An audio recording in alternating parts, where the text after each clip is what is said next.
2 piraso ng papel ang nakalatag sa ibabaw ng kanyang lumang lamesa sa kusina. Isang Meralco bill na kulay pula ang babala, at isang permission slip para sa field trip ng kanyang panganay. Sa pagitan ng dalawang iyon, naninikip ang dibdib ni Maya. Naramdaman niya ang pamilyar na pagkirot sa kanyang sikmura, ang kaba na laging dumarating sa tuwing sasampalin siya ng katotohanang kulang na naman ang lahat. 5,000 para sa kuryente. 3,000 para sa field trip ni Leo sa isang sikat na unibersidad sa Maynila. 8,000. Isang halaga na parang isang bundok na kailangan niyang akyatin sa loob lamang ng ilang araw. Napabuntong hininga siya at napasandal sa upuan. Sa edad na 42, dapat sana ay kampante na siya. Isa siyang guro, isang propesyong marangal, ngunit ang sahod ay sadyang laging kapos para sa isang ina na mag-isang itinataguyod ang 4 na anak. Tumingin siya sa labas ng bintana, sa maliit nilang bakuran sa Lucena, kung saan naglalaro ang bunso niyang si Gabby. 20 taon. 20 taon na siyang ganito, nagbibilang ng bawat sentimo, nagsasakripisyo ng sariling pangangailangan, at tinatagpian ang bawat butas para lang maibigay ang isang disenteng buhay para kina Leo, Luna, Stella, at Gabby. Hindi siya nagrereklamo. Ang mga anak niya ang kanyang buhay. Ngunit may mga pagkakataong tulad nito, kung saan ang pagod ay tila bumabaon hanggang sa kanyang mga buto. Ma, okay lang po kahit hindi na ako sumama, biglang sabi ng isang boses mula sa kanyang likuran. Napalingon si Maya. Nakatayo roon si Leo, ang kanyang panganay na binata, ang mukha ay seryoso at puno ng pag-unawa na hindi nababagay sa kanyang edad. Nakita nito ang mga papel sa lamesa. Lumambot ang puso ni Maya. Lumapit siya at hinaplos ang pisngi ng anak. Anak, huwag mong isipin yan. Gagawa ni Mama ng paraan. Mahalaga yung field trip na yan para sa kurso mo. Pero, Matsi. Ilsile, ako ang bahala, pilit niyang pinasigla ang kanyang boses, tinatago ang sariling pag-aalala. Ito ang kanyang papel. Ang maging malakas, kahit na sa loob-loob niya ay nanghihina na siya. Kinabukasan sa eskwelahan, tila dininig ng langit ang kanyang tahimik na panalangin. Pinatawag siya sa opisina ni Enrique Santos, ang kanilang mabait na prinsipal. Maya, nakangiting bungad nito. May magandang balita ako sa'yo. Ikaw ang napili ng school board na maging representative natin para sa National Teachers Conference sa Manila ngayong weekend. Natigilan si Maya. Po. Ako po. Ikaw. All expense paid. Hotel, pagkain at may allowance pa. Ang kailangan mo lang gawin ay dumalo sa mga seminar at i-share sa amin ang matututunan mo pagbalik mo. Ngumiti si Enrique Santos. Deserve mo to, Maya. Isa ka sa pinakamahuhusay nating guro. It's about time na ma-reward ka naman. Hindi makapaniwala si Maya. Isang biyaya. Isang sagot sa kanyang problema. Ang allowance mula sa conference ay sapat na para sa field trip ni Leo at sa bill ng kuryente. Naramdaman niya ang unti-unting pag-init ng kanyang mga mata. Maraming salamat po, Ma'am, halos pabulong niyang sabi. Ang paglalakbay papuntang Maynila ay puno ng halong kaba at pananabik. Matagal na rin mula nang huli siyang makatapak sa magulong syudad. Ang tahimik at mabagal na buhay sa Lucena ay malayo sa ingay at bilis ng Makati, kung saan gaganapin ang conference. Ang hotel ay malaki at elegante, malayong-malayo sa simpleng bahay na kanyang tinitirhan. Habang naglalakad siya sa lobby, hawak ang kanyang maliit na maleta, hindi niya maiwasang makaramdam na para siyang isda na naligaw sa karagatan. Nakuha niya ang susi ng kanyang kwarto at naghahanda na sanang maglakad patungo sa elevator nang may isang pamilyar na tindig ang pumukao sa kanyang pansin. Isang lalaking nakatalikod, nakatayo malapit sa coffee shop ng hotel, kausap ang isang babae. May kung anong kaba ang gumapang sa kanyang dibdib. Ang paraan ng kanyang pagtayo, ang ayos ng kanyang buhok. Dahan-dahang lumingon ang lalaki at tila huminto ang pag-ikot ng mundo ni Maya. Nanigas siya sa kanyang kinatatayuan. Ang hangin ay tila naubos sa kanyang baga. 20 taon ang lumipas, ngunit hindi niya maaaring ipagkamali ang mukhang iyon. Mas may edad na, may mga guhit na ng pagod sa paligid ng mga mata, ngunit siya pa rin iyon. Si Elijah Cruz. Ang matalik na kaibigan ni Marco. Ang tahimik na anino sa kanyang masakit na nakaraan. Para siyang estatwa na hindi makagalaw. 1,000 alaala ang bumaha sa kanyang isipan, mga alaala ng tawanan, ng pagkakaibigan, at ng isang matinding pagkakanulo na sumira sa kanyang buhay. Nagtama ang kanilang mga mata.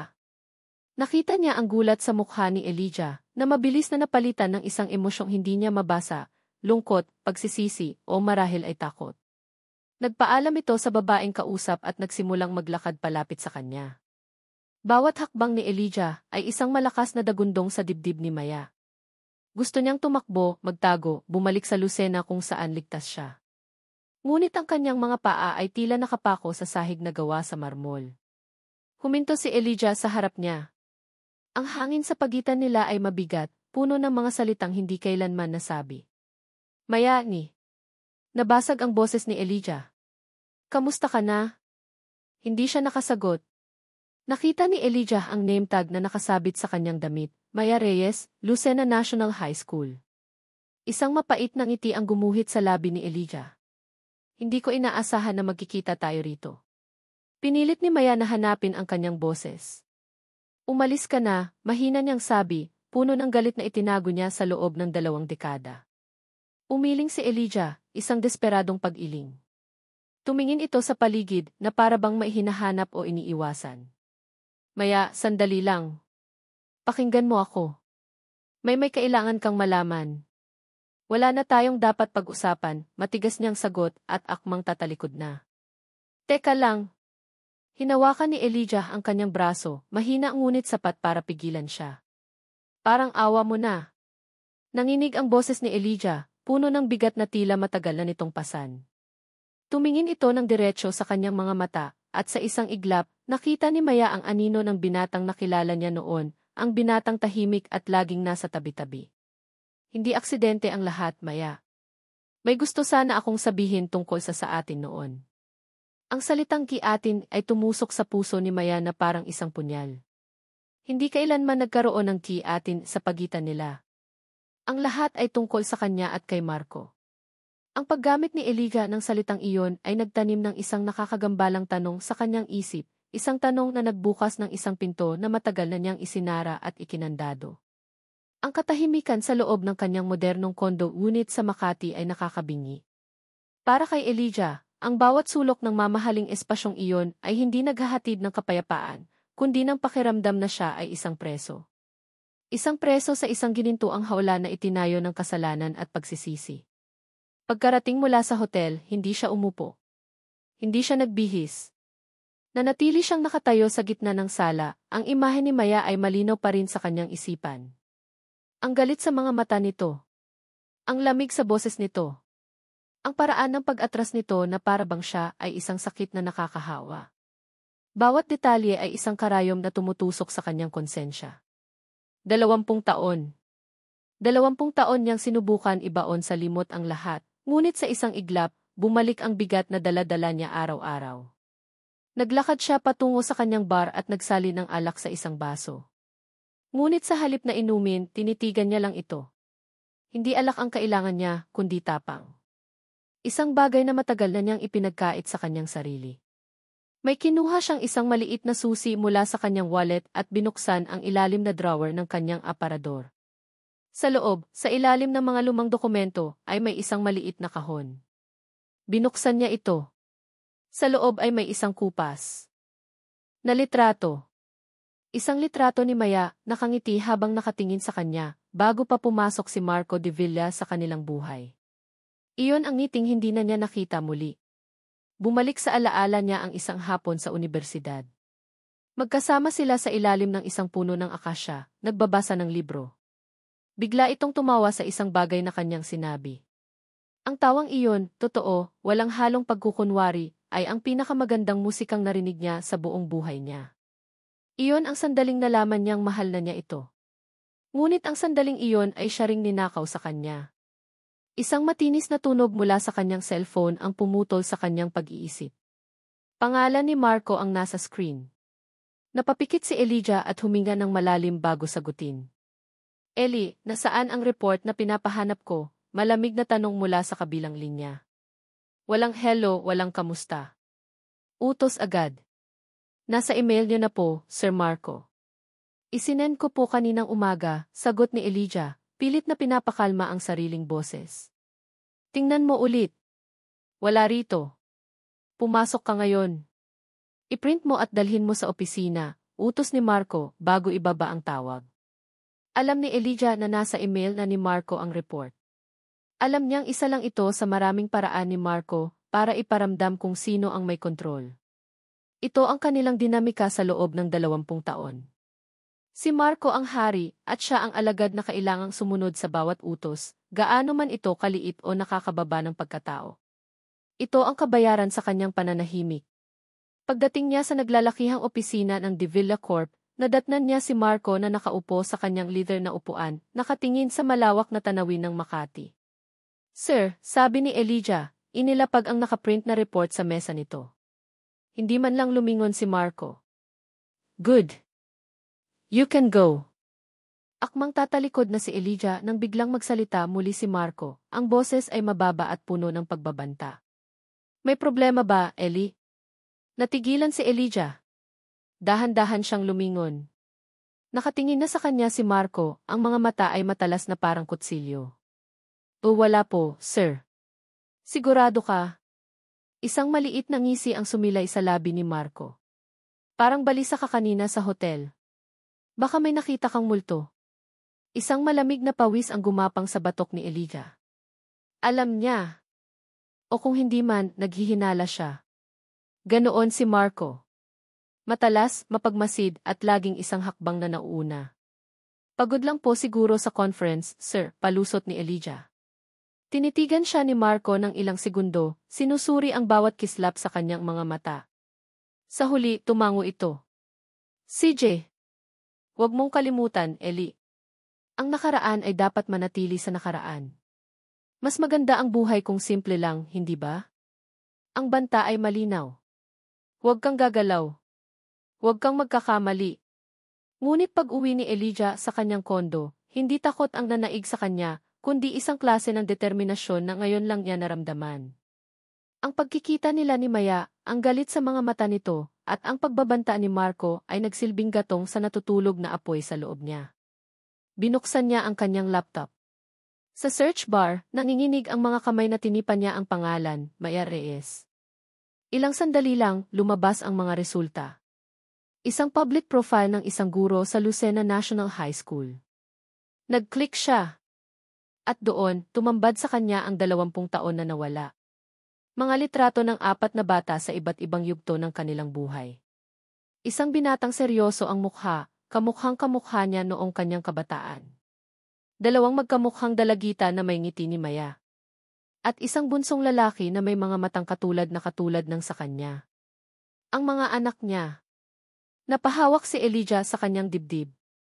Ang bigat na nararamdaman niya ay hindi na lang konsensya. Ito ay pangungulila. Isang matinding sakit para sa buhay na dapat ay sa kanya, para sa mga yakap na hindi niya naibigay, para sa mga tawang hindi niya narinig. Hindi na niya kaya. Hindi na niya kayang manatili sa anino ni Marco. Hindi na niya kayang maging duwag. Ang makita ang mga anak niya, kahit sa litrato lang, ay nagbago ng lahat. Binuksan niya ang isang bagong tab at nag-type. Website ng isang bus company. Manila to Lucena. One way. Pinindot niya ang T-confirm booking button. Isang desisyon na bumago sa takbo ng kanyang buhay. Sa kabila ng panganib, sa kabila ng utos ni Marco, sa kabila ng galit ni Maya, may isang bagay siyang kailangang gawin. Susundan niya si Maya. Haharapin niya ang nakaraan. At sa unang pagkakataon sa loob ng 20 taon, susubukan niyang gawin ang tama. Ang umaga ng linggo ay ang paboritong araw ni Maya.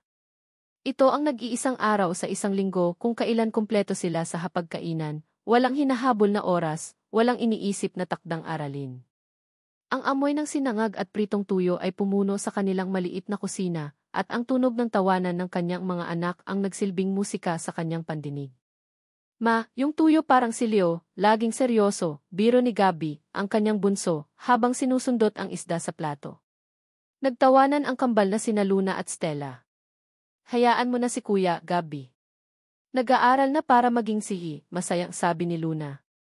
Ngumiti lang si Leo, ang panganay, habang nagbabasa ng isang libro. Kailangan to para sa report ko bukas, sabi nito, ngunit hindi napigilan ang isang maliit na ngiti sa kanyang labi. Pinanood sila ni Maya at isang mainit na pakiramdam ng kaligayahan ang bumalot sa kanyang puso. Ito ang kanyang mundo. Ang apat na ito ang kanyang yaman, ang kanyang lakas, ang kanyang dahilan para bumangon araw-araw. Sa mga sandaling tulad nito, ang mga utang, ang mga problema, ang anino ng nakaraan, lahat ay naglalaho. Sa gitna ng kanilang masayang almusal, isang malakas at mariin na katok sa pinto ang bumasag sa kanilang katahimikan. Nagkatinginan sila.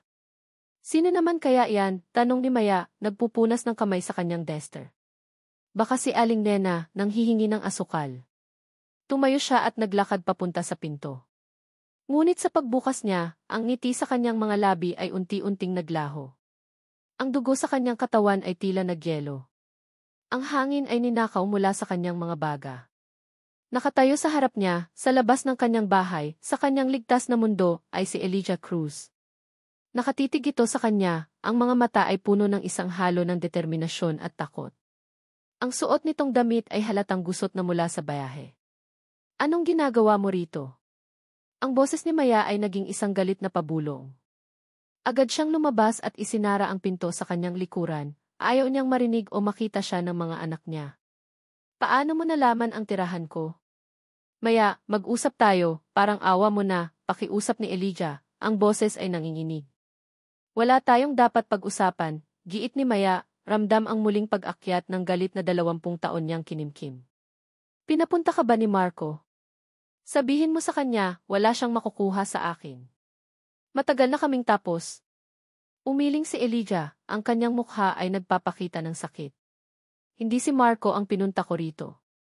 Hindi tungkol sa kanya to. Tungkol kanino, pasigaw niyang tanong. Sa'yo. Anong karapatan mong magpakita rito pagkatapos ng lahat ng? Sa mga anak natin. Ang dalawang salitang iyon ay tumigil sa lahat. Natigilan si Maya, ang kanyang galit ay napalitan ng pagkalito. Anong sinabi mo? Huminga ng malalim si Elijah, tila kumukuha ng lakas mula sa hangin. Tumingin ito ng diretso sa kanyang mga mata, ang mga mata nito ay basang-basa. Maya, ang mga bata mga anak ko sila. Ang mundo ni Maya ay gumuho sa isang iglap. Ang hangin, ang mga puno, ang tunog ng mga naglalarong bata sa di kalayuan, lahat ay nawala. Ang tanging narinig niya ay ang malakas na dagundong sa kanyang dibdib at ang mga salitang paulit-ulit na umalinggaw sa kanyang isipan. Mga anak ko sila.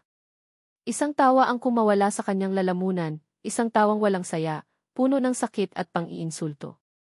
Sinungaling ka. Maya, totoo ang sinasabi ko. Hindi na niya napigilan ang sarili. Ang lahat ng sakit, lahat ng sakripisyo, lahat ng gabing mag-isa siyang umiyak ay bumuhos sa kanyang kanang kamay. Isang malutong na sampal ang dumapo sa pisngi ni Elijah. Napalingon ang mukha ni Elijah sa lakas ng sampal, ngunit hindi ito gumanti. Nanatili lang itong nakatayo, tinatanggap ang parusa. Nanginginig ang kamay ni Maya. Ang kanyang mga mata ay nag-aapoy sa galit. Paano mo nagagawang sabihin yan? Sa loob ng 20 taon, nasaan ka? Nasaan kayo ni Marco habang mag-isa kong pinalalaki ang mga anak mo? Ngayon, darating ka rito at sasabihin mo yan. Itinuro niya ang gate. Lumayas ka, sigaw niya, ang boses ay basag na sa halo-halong emosyon. Huwag na huwag kang magpapakita sa akin at sa mga anak ko. Sinungaling. Manloloko. Sa huling pagkakataon, tiningnan niya si Elijah. Nakita niya ang luhang dumaloy sa pisngi nito, ngunit wala na siyang pakialam. Mabilis siyang tumalikod, pumasok sa bahay, at malakas na isinara ang pinto. Sumandal siya sa pinto, nanginginig ang buong katawan. Ang kanyang mga tuhod ay parang babagsak anumang sandali. Ngunit nang iangat niya ang kanyang paningin, ang eksenang bumungad sa kanya ay mas masakit pa sa sampal na ibinigay niya. Nakatayo sa gitna ng sala ang kanyang 4 na anak. Ang masayang almusal ay nakalimutan na. Ang kanilang mga mukha ay puno ng pagkalito at pag-aalala. Si Leo, ang kanyang panganay, ay nakatingin sa kanya, ang mga mata ay seryoso at matalas. Mula sa bintana, malinaw na nakita at narinig nito ang lahat. Huminga ito ng malalim bago magsalita, ang boses ay kalmado ngunit may bigat. Ma, sino po yung lalaking iyon? Bakit niya sinabing anak niya kami? Walang patutunguhan ang kanyang mga paa. Matapos siyang talikuran ni Maya, naglakad lang si Elijah palayo, ang bawat hakbang ay mas mabigat kaysa sa nauna. Ang sakit ng sampal sa kanyang pisngi ay wala kumpara sa sakit na bumibiyak sa kanyang puso. Huminto siya sa isang maliit at tahimik na parke, ilang kanto mula sa bahay ni Maya. Umupo siya sa isang bangkong semento, ang bigat ng buong mundo ay tila nakapasan sa kanyang mga balikat. Dito, sa katahimikan ng Lucena, bumalik sa kanya ang lahat. Hindi pira-piraso, kundi isang rumaragasang alon ng alaala na matagal niyang sinubukang lunurin. 21 taon ang nakalipas. University Library. Ang hangin ay amoy lumang papel at pangako. Magkatabi sila ni Maya sa isang sulok, napapalibutan ng mga libro. Hindi sila nag-uusap, ngunit ang katahimikan sa pagitan nila ay komportable. Iyon ang paborito niyang sandali, ang tahimik na pag-unawa, ang pakiramdam na kahit hindi sila magsalita, nagkakaintindihan sila. Alam mo, Eli, biglang bulong ni Maya, hindi inaalis ang tingin sa binabasang tula. Minsan, iniisip ko, sana ganito na lang lagi. Tahimik. Walang gulo. Tumingin siya rito, sa paraan ng pagbagsak ng buhok nito sa kanyang mukha, sa kislap ng kanyang mga mata habang nagbabasa. Gusto ko rin, halos pabulong niyang sagot. Doon, sa pagitan ng mga estante ng libro, nahulog ang kanyang unang halik sa mga labi nito. Isang halik na lasang pag-asa. Ngunit ang tahimik nilang mundo ay hindi nagtagal. Pumasok sa eksena si Marco de Villa. Mayaman, karismatiko at matalik niyang kaibigan. Noong una, masaya si Elijah. Ipinakilala niya si Maya kay Marco, ipinagmalaki ang babaeng minamahal niya. Ngunit mabilis niyang nakita ang pagbabago. Ang paraan ng pagtingin ni Marco kay Maya ay hindi pangkaibigan. Ito ay posesibo. Isang gabi, sa isang party, nakita niya si Marco nakausap si Maya sa isang sulok. Nakangiti si Marco, ngunit ang mga mata nito ay nakatutok sa kanya mula sa malayo. Isang tingin ng tagumpay. Kinabukasan, naging malamig na si Maya sa kanya. Bakit hindi mo sinabi sa akin, Eli? Tanong ni Maya, ang boses ay puno ng sakit. Ang alin, naguguluhan niyang tanong. Na may iba ka? Na pinaglalaruan mo lang ako? Natigilan si Elijah. Saan mo narinig yan? Maya, hindi yan totoo. Sabi ni Marco. Nagsimula si Maya at doon, alam na ni Elijah. Nilason na ni Marco ang isip nito. Sinubukan niyang magpaliwanag, ngunit ang lason ay mabilis nang kumalat. Mas pinili ni Maya na maniwala sa mga matatamis na salita ng isang bagong kakilala, kaysa sa mga taon ng tahimik nilang pagkakaibigan. Ang huling gabi nila ay ang pinakamasakit. Hinanap niya si Maya para magmakaawa, para sabihin ang lahat. Nakita niya itong umiiyak sa may garden ng unibersidad. Nilapitan niya ito. Sa gabing iyon, sa gitna ng kanilang kalituhan at sakit, sa desperasyong maibalik ang nakaraan, ay may nangyari. Isang pagsasama na hindi bunga ng pagmamahal, kundi ng pamamaalam. Akala niya, iyon na ang magiging bagong simula nila. Ngunit kinabukasan, hinarang siya ni Marco. Layuan mo na si Maya, sabi ni Marco, ang boses ay malamig at walang emosyon. Mahal ko siya, Marco. Hindi mo ko mapipigilan. Isang mapanganib na ngiti ang sumilay sa labi ni Marco. Talaga? Huwag mong kalimutan, Eli, kung sino ang tumulong sa pamilya mo noong nalulugi ang negosyo ng tatay mo. Isang tawag ko lang, kaya kong bawiin ang lahat. Hindi lang ikaw ang sisirain ko, kundi buong pamilya mo. Iyon ang sandaling namatay ang tapang sa puso ni Elijah. Ang utang na loob. Ang takot na madamay ang kanyang mga magulang. Napayuko siya. Tinalikuran niya ang lahat. At nang malaman niyang buntis si Maya, hinarap niya ulit si Marco. Buntis si Maya, Marco. Alam kong sa akin yun. Tumawa si Marco, isang tawang nakakakilabot. Alam ko. At gagamitin ko yan. Aangkinin ko siya, Eli. At kapag nasa akin na ang tiwala niya, iiwan ko siya sa ere. Para maramdaman niyang mag-isa. Para maramdaman ninyong dalawa ang sakit. Iyan ang kabayaran sa pagsubok mong agawin ang dapat ay sa akin. Napapikit si Elijah. Ang sakit ng alaala ay kasing sariwa ng araw na iyon. Ang kanyang pananahimik ay hindi lang dahil sa duwag. Ito ay dahil sa isang pagpipilian, ang kaligtasan ng kanyang pamilya, kapalit ng sarili niyang kaligayahan. Ngunit ngayon, nakita niya ang resulta ng kanyang kaduwagan, 20 taon ng pagdurusa para kay Maya at isang buhay na ninakaw mula sa kanyang mga anak. Tama na. Tumayo siya, ang kanyang mga kamao ay nakakuyom. Hindi na siya ang duwag na binatang kayang takutin ni Marco. Bumalik siya sa Maynila. Hindi siya umuwi. Dumiretso siya sa opisina ng De Villa Corp. Pumasok siya sa opisina ni Marco nang hindi na kumakatok. Nag-angat ng tingin si Marco mula sa kanyang mga papel, nagulat. Anong ginagawa mo rito?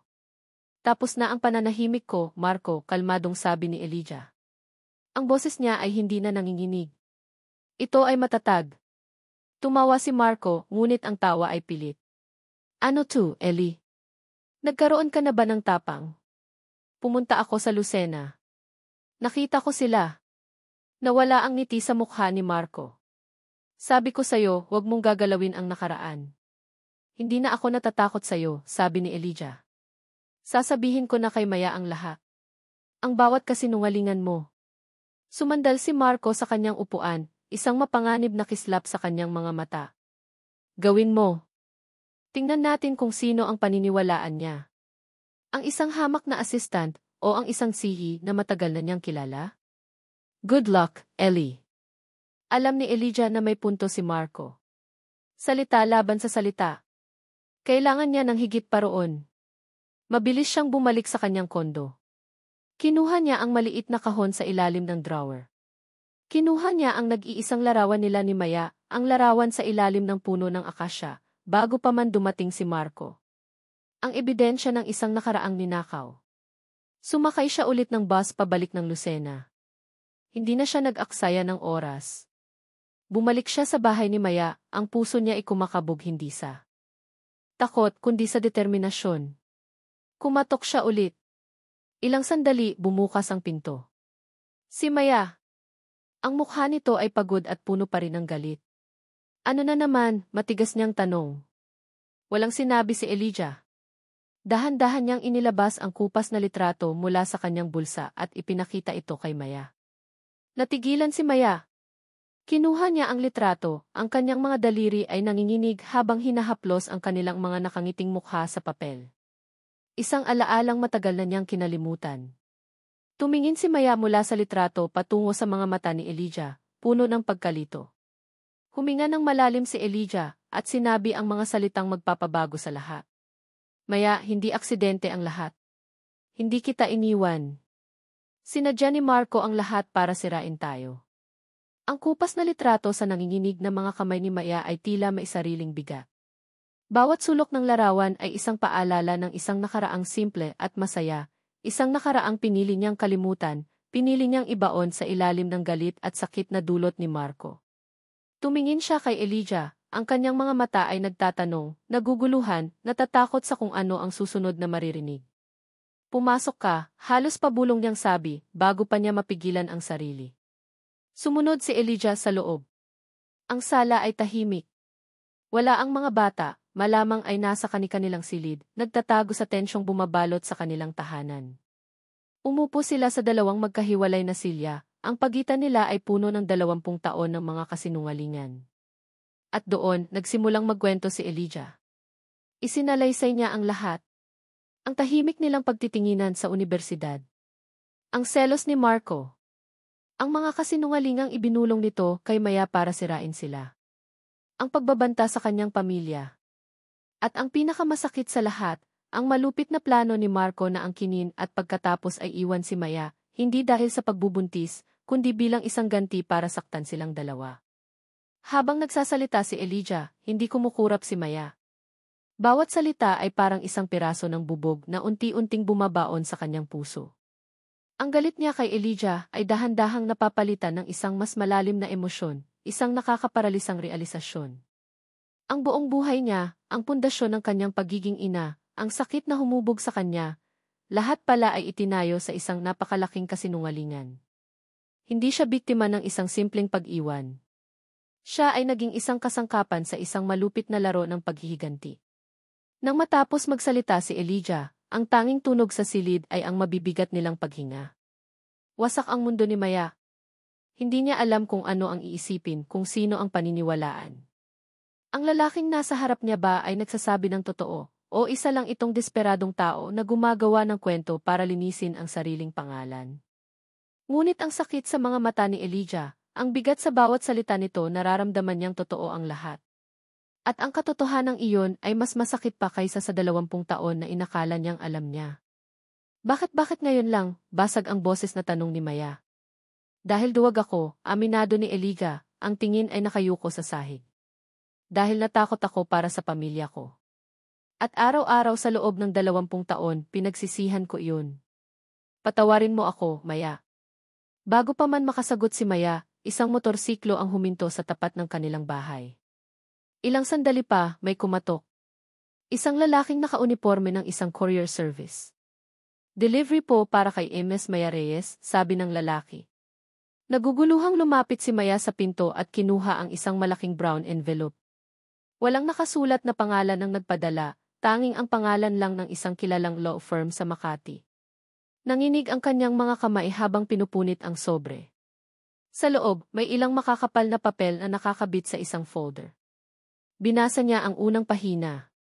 Ang mga salita ay tila lumukso mula sa papel at sumampal sa kanya. Ahi, Petition F. Custody. Petitioner, Dem. Marco V. Villa. Hindi maaari, bulong ni Maya, habang mabilis na binabasa ang mga sumunod na pahina. Ang bawat pangungusap ay isang patalim na tumatarok sa kanyang pagkatao. Mga paratang nagawa-gawa, mga kasinungalingang binuo para wasakin siya. Financially unstable to provide for the needs of 4 children. Reports of moral negligence, leaving minors unsupervised. An unfit mother unable to provide a stable and suitable home environment. Binitawan niya ang mga papel na para siyang napaso. Ang mga ito ay kumalat sa sahig na parang mga tuyong dahon. Ano iyan? Tanong ni Elijah, lumalapit. Pinulot niya ang isang pahina at binasa. Ang kulay sa kanyang mukha ay biglang nawala. Si Marco Lee. Kasabay noon, tumunog ang cellphone ni Elijah. Isang hindi rehistradong numero. Sinagot niya ito, naka-speakerphone. Isang pamilyar na boses ang narinig niya, malamig at puno ng tagumpay. Si Marco. Kumusta ang reunion ninyo? Sarkastikong tanong ni Marco. Sabi ko sa'yo, Eli. Huwag mo akong susubukan. Akala mo ba, salita lang ang panlaban ko? Marco, hayop ka, sigaw ni Elijah. Hindi, Eli. Matalino lang ako. Nakita mo na ba ang regalo ko para kay Maya? Simula pa lang yan. Gagamitin ko ang lahat ng pera at impluensya ko para patunayang hindi siya karapat-dapat na ina. At kapag nakuha ko na ang kustodya ng mga batang hindi ko naman talaga kadugo, ipapadala ko sila sa pinakamalayong boarding school na mahahanap ko. Panoorin mo kung paano ko sila kukunin sa inyo, isa-isa. Wala kang karapatan. Ako ang may karapatan, tumawa si Marco. Dahil ako ang gumawa ng paraan. At sa mata ng batas, ako ang kinikilalang ama na inabandona. Akin ang huling halakhak, Eli. Laging akin. Binaba ni Marco ang tawag. Nabitawan ni Elijah ang kanyang telepono. Tumingin siya kay Maya. Nakita niya ang isang babaeng gumuho. Ang lakas na ipinakita ni Maya sa loob ng 20 taon ay biglang naglaho. Ang matapang na guro, ang mapagmahal na ina, ang babaeng hinarap ang lahat ng pagsubok ng mag-isa, ay wala na. Ang natira ay isang babaeng basag na basag. Ang kanyang mga tuhod ay bumigay. Napaluhod si Maya sa sahig, sa gitna ng mga papel na naglalaman ng mga kasinungalingang sisira sa kanyang buhay. Hinawakan niya ang kanyang dibdib, sinusubukang huminga, ngunit walang hangin na pumapasok. Hindi siya sumigaw. Hindi siya humagulgol. Umiyak siya ng walang tunog. Ang mga luha ay sunod-sunod na dumaloy mula sa kanyang mga mata, mga luhang hindi na para sa nakaraan, kundi para sa isang hinaharap na biglang ninakaw sa kanya. Sa sandaling iyon, naramdaman ni Maya na natalo na siya. Gumuho na ang lahat ng ipinaglaban niya. Ang kanyang mga anak, ang kanyang nag-iisang yaman, ay malapit nang kunin sa kanya ng lalaking sumira na sa kanyang buhay noon pa man. Ang sahig na malamig at ang mga papel na nagkalat ay naging saksi sa pagguho ng mundo ni Maya. Nanatili siyang nakaluhod doon, walang lakas na tumayo, ang bawat hininga ay isang pakikibaka. Pakiramdam niya ay nilulunod siya ng isang alon ng kawalan ng pag-asa, at wala siyang magawa kundi ang magpatangay. Si Elijah ay nakatayo sa di kalayuan, hindi alam ang gagawin, ang kanyang mukha ay larawan ng pagsisisi at pagkakasala. Ngunit ang katahimikan ay binasag ng dahan-dahang pagbukas ng pinto ng isang silid. Lumabas si Leo, ang kanyang panganay. Ang mukha nito ay hindi na nagpapakita ng pagkalito, kundi ng isang seryosong determinasyon na higit pa sa kanyang edad. Sa likod niya ay ang kambal, si Luna ay umiiyak habang si Stella ay nakakuyom ang mga kamao. At sa huli, si Gabby na nakahawak sa braso ng kanyang kuya. Narinig nila ang lahat. Naglakad si Leo palapit kay Maya. Hindi siya nagsalita. Dahan-dahan siyang lumuhod sa harap ng ina at pinulot ang isa sa mga papel. Binasa niya ito at isang anino ng galit ang dumaan sa kanyang mga mata. Ngunit mabilis itong nawala, napalitan ng isang kalmadong lakas. Mahinahon niyang sabi habang inaabot ang kamay sa ina. Tumingala si Maya, ang mga mata ay namumugto at walang buhay. Hindi po totoo ang mga ito, sabi ni Leo, ang boses ay matatag. Tinulungan niyang tumayo si Maya, inalalayan patungo sa sofa. Sumunod ang kanyang mga kapatid, pinalibutan ang kanilang ina na parang isang pader na hindi kayang gibain. Pero ang pera niya, ang kapangyarihan niya di. Hirap na, sabi ni Maya. Paano tayo lalaban? Lalaban tayo, sagot ni Leo, puno ng paninindigan. Magkakasama tayo. Hindi niya kami makukuha. Ang mga simpleng salitang iyon, mula sa kanyang sariling anak, ay parang isang liwanag sa pinakamatinding kadiliman. Tumingin si Maya sa mga mukha ng kanyang mga anak, sa determinasyon ni Leo, sa tapang sa mga mata ni Stella, sa pag-aalala ni Luna, at sa tiwala ni Gabby. Ang lakas na akala niya inawala ay unti-unting bumabalik. Hindi na siya lumalaban para lang sa sarili niya. Lumalaban siya kasama sila. Sa sandaling iyon, tila natauhan din si Elijah. Ang pagkakasala sa kanyang mukha ay napalitan ng isang desididong itsura. Lumapit siya sa kanila, hindi bilang isang estranghero na humihingi ng tawad, kundi bilang isang taong may dalang plano. May paraan, sabi ni Elijah. Tumingin siya kay Maya, ang kanyang mga mata ay nag-aapoy sa isang bagong determinasyon. 20 taon akong naging anino ni Marco. Alam ko ang bawat galaw niya. Alam ko kung saan nakatago ang lahat ng kanyang sikreto. Naglakad siya patungo sa kanyang bag na naiwan malapit sa pinto at may kinuha mula sa loob. Isang itim na folder. Inilapag niya ito sa lamesa. Hindi ako bumalik dito para lang humingi ng tawad, Maya. Bumalik ako para lumaban. Bago ako umalis ng Maynila, kinopya ko ang lahat ng iligal na transaksyon niya, ang mga kasunduan sa ilalim ng mesa, ang mga ebidensya ng panloloko niya sa gobyerno. Ito ang alas natin. Tumingin siya sa kanilang lahat. Ilalabas ko lahat ng sikreto niya. Sisirain ko siya. Kahit na mga hulugan pa iyon na masira din ako. Isang plano ang nabuo sa gitna ng kanilang sala. Isang plano na desperado at mapanganib. Ang De Villa Corp ay magdaraos ng isang malaking charity event sa Biyernes ng gabi, isang pagtitipon para sa mga pinakamayayamang tao sa Maynila, kasama ang media. Iyon ang magiging entablado nila. Doon nila isisiwalat ang lahat. Ang pagsugod sa kuta ng kalaban ay parang isang eksena sa pelikula. Sina Maya at Elijah, kasama ang suporta ng mga bata na naiwan sa Lucena, ay naglakbay pabalik sa Maynila. Pumasok sila sa grand ballroom ng hotel kung saan ginaganap ang party. Si Maya, sa kanyang simpleng bestida, at si Elijah, sa kanyang lumang suit, ay kapansin-pansin sa gitna ng mga eleganteng bisita. Nasa entablado si Marco, nagsasalita tungkol sa integridad at pagtulong sa kapwa. Ngumiti siya sa mga kamera, ang perpektong imahe ng isang mabuting tao. Pagkatapos ng kanyang talumpati, bumaba siya sa entablado. Iyon ang hudyat. Naglakad sina Maya at Elijah, diretsong tinahak ang daan patungo kay Marco na napapaligiran ng mga negosyante. Ang mga tao ay nagbigay daan, nagtataka sa dalawang estrangherong may tapang na lumapit. Marco, sabi ni Maya, ang kanyang boses ay kalmado ngunit matalas, sapat na para marinig ng mga nasa paligid. Natigilan si Marco. Ang peking ngiti sa kanyang mukha ay nawala nang makita niya sila. Anong ginagawa ninyo rito? Pabulong niyang sabi, puno ng pagbabanta. Tapos na ang laro mo, sabi ni Elijah, itinaas ang folder na hawak niya. Alam na namin ang lahat. Naging pangit ang mukha ni Marco. Security, sigaw niya, at dalawang malalaking bantay ang mabilis na lumapit. Ngunit bago pa man sila mahawakan ng security, isang babaeng boses ang pumigil sa lahat. Huwag! Lahat ay napalingon. Nakatayo roon si Isabel de Villa, ang elegante at iginagalang na asawa ni Marco. Ang kanyang mukha ay kalmado, ngunit ang kanyang mga mata ay nag-aapoy sa galit at sakit. May hawak siyang sarili niyang folder. Lumapit si Isabel, hindi sa kanyang asawa, kundi kay Maya.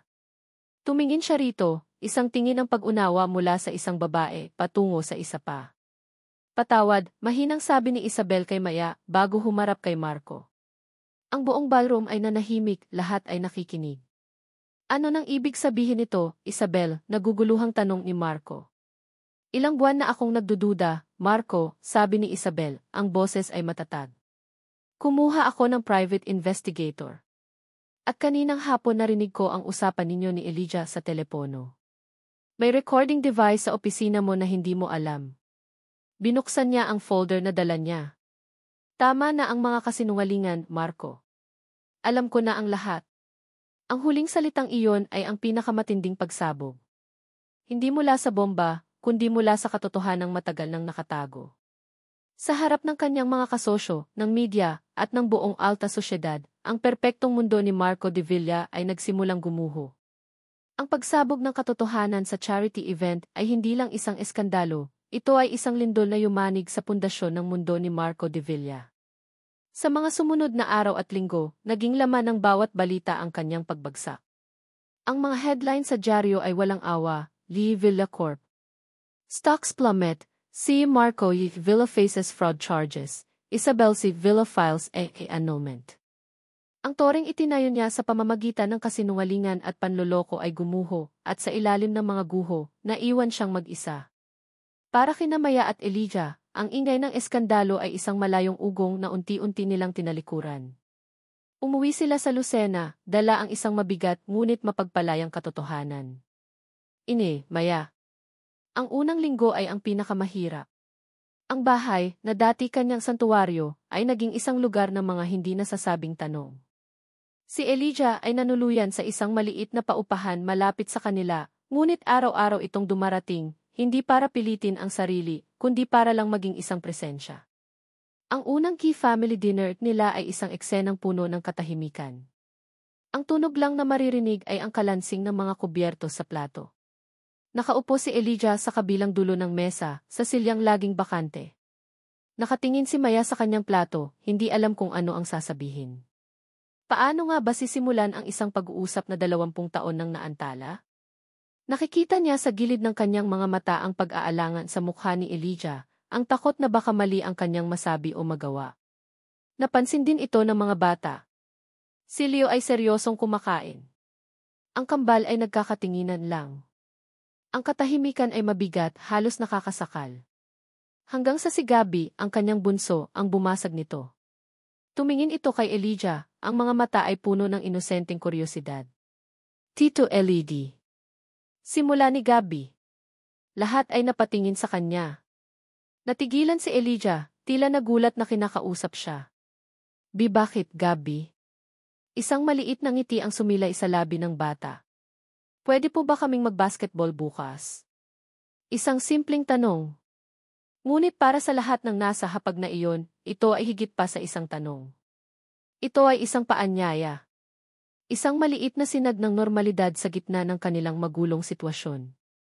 Nakita ni Maya ang paglambot ng mukha ni Elijah, ang unti-unting pag-alis ng tensyon sa mga balikat nito. Isang tunay na ngiti, ang unang tunay na ngiti na nakita ni Maya mula rito, ang sumilay sa mga labi nito. Naman, anak, sagot ni Elijah, ang boses ay bahagyang nanginginig sa emosyon. Naman. 1 taon ang makalipas. Elijah. Ang dalampasigan ng Lucena ay tahimik sa paglubog ng araw. Ang kalangitan ay nag-aagaw sa kulay kahel at lila. Nakaupo si Elijah sa buhanginan, ilang pulgada ang layo mula kay Maya. Hindi sila nag-uusap. Hindi sila magkahawak kamay. Ngunit ang katahimikan sa pagitan nila ay hindi na mabigat. Ito ay comfortable. 1 taon. 1 taon ng maliliit na hakbang. Ang mga Tito Eli ay naging Tipapa Eli para kay Gabi at sa kambal. Si Leo, sa kanyang pagiging seryoso, ay tinatawag pa rin siyang Elijah, ngunit may kasama na itong paggalang at minsan, isang maliit na ngiti. Araw-araw, pinatunayan ni Elijah ang kanyang sarili, hindi sa pamamagitan ng malalaking regalo, kundi sa pamamagitan ng mga simpleng bagay, sa pag-aayos ng sirang gripo, sa pagtulong sa homework, sa panonood ng mga laro ng basketball, sa simpleng pagiging naroon. Tiningnan niya si Maya. Ang mga guhit ng pagod at sakit sa mukha nito ay unti-unti nang napapalitan ng kapayapaan. Alam niyang mahaba pa ang kanilang lalakbayin. Ang tiwalang minsan nang nasira ay hindi basta-basta na ibabalik. Ngunit ang makaupo sa tabi nito, ang maging bahagi ng buhay nito at ng mga anak nila, ito ay isang biyayang hindi niya inakalang mararanasan niya pa. Hindi na siya humihingi ng tawad sa pamamagitan ng salita, kundi sa bawat araw na ipinaparamdam niyang karapat-dapat siya sa pangalawang pagkakataong ito. Maya. Naramdaman ni Maya ang pagtingin ni Elijah. Hindi na siya umiiwas. Sa halip, ninisyan niya ito, isang maliit, totoong ngiti. Ang galit sa kanyang puso ay matagal nang napalitan ng pag-unawa, at ang pag-unawa ay unti-unting nagiging pagtanggap. Natutunan niyang ang pagpapatawad ay hindi para sa taong nakasakit sa iyo, kundi para sa sarili mo. Ito ay ang pagbibigay ng pahintulot sa iyong sarili na maging malaya. Ang pamilya nila ay hindi perpekto. Ito ay binuo mula sa mga basag na piraso ng nakaraan.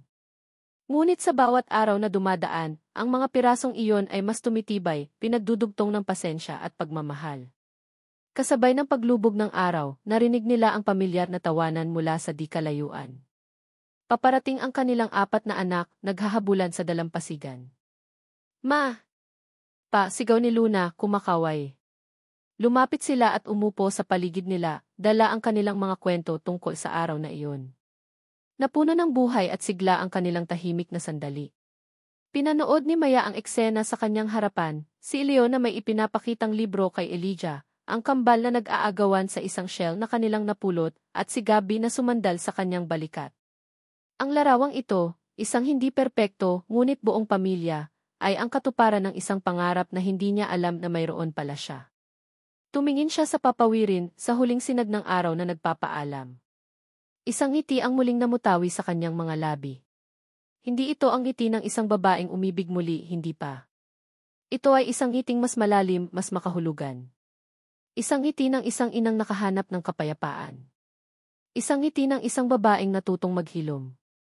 Isang ngiti ng pasasalamat at pagtanggap para sa isang bagong simula. At dito nagtatapos ang makulay na kwento ni Maya at Elijah. Mula sa kaibuturan ng aking puso, maraming salamat sa iyong pagsama sa amin sa paglalakbay na ito. Ang bawat kabanata ay isang pira-pirasong damdamin na maingat naming binuo, hindi lamang para magbigay ng aliw, kundi para mag-iwan ng isang bagay sa inyong mga puso. Sa bawat salitang aking isinulat, ramdam ko ang bigat ng mga lihim, ang pait ng pagkakanulo, at ang tahimik na pag-asam para sa isang buong pamilya. Naway ang kwento ni Maya at Elijah ay magsilbing isang paalala na ang buhay ay puno ng hindi inaasahang pagsubok, ngunit sa loob ng bawat isa sa atin ay mayroong lakas na bumangon at magsimulang muli. Sapagkat ang tunay na pag-ibig ay hindi tungkol sa isang perpektong simula, kundi sa tapang na bumangon mula sa isang basag na wakas. Ito ay tungkol sa pagpapatawad, hindi para limutin ang sakit, kundi para palayain ang sarili mula sa bigat nito. At higit sa lahat, ito ay isang paalala na ang pamilya ay hindi laging nabubuo sa dugo, kundi sa pagpili, sa pagtanggap, at sa pag-ibig na handang maghintay at maghilom. Ngayon, nais naming marinig ang iyong tinig. Anong aral o damdamin ang iniwan sa iyo ng kwento ni Maya at Elijah? Huwag kang mag-atubiling iwanan ang iyong saloobin sa comment section sa ibaba. Muli, taos puso po ang aming pasasalamat. Hanggang sa susunod nating kwento. Ako po ang inyong tagapagsalaysay, laging nagpapasalamat sa inyong pakikinig.